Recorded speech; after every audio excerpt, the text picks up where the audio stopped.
सबसे पहला क्वेश्चन आपके स्क्रीन पर है।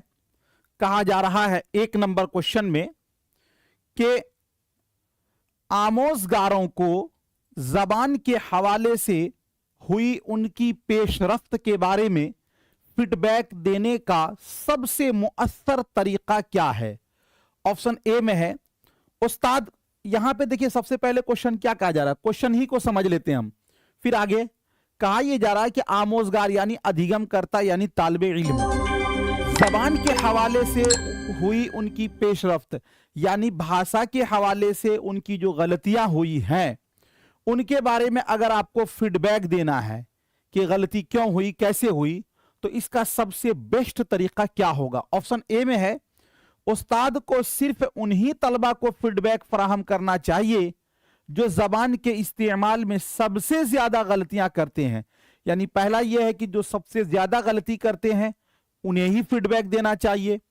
ऑप्शन बी में है उस्ताद को चाहिए कि गलतियों का तज्जिया करे, तज्जिया यानी कि विश्लेषण करे, और फिर उनके अजाले के लिए, अजाला मतलब दूर करने के लिए, अजाले का मतलब दूर करने के लिए हिकमत अमली वजह करे और मादरी जबान के असर के बाइस होने वाली गलतियों को नजरअंदाज करे।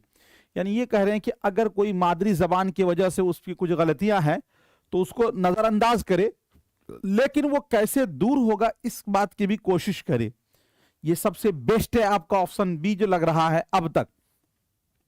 उस्ताद को यह समझकर गलतियों को नजरअंदाज करना चाहिए कि मुमकिन है कि तलबा क्लास में अपनी गलतियों की निशानदेही पसंद ना हो।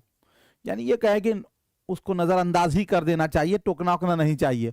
उस्ताद को तलबा की खामियों को जल्द अज जल्द निशानजद करना चाहिए। देखिए हमें यह भी अगर गलती को नहीं टोकेंगे तो फिर गलती को ही आमोजगार सही समझ लेगा, तो इसलिए यह वाली बात भी गलत है। अगर हम निशानजद उसी वक्त करेंगे तो फिर वो अपना जो है अच्छे ढंग से जे इजहार ख्याल नहीं कर पाएगा, तो ये भी गलत है। लेकिन जो बी वाला आपका ऑप्शन है उसमें यह है कि गलतियों का तज्जिया करे, विश्लेषण करे और उनके अजाले के लिए यानी उसको दूर करने के लिए हिकमत अमली वजह करे। ये प्लस पॉइंट है, ये पॉजिटिव है।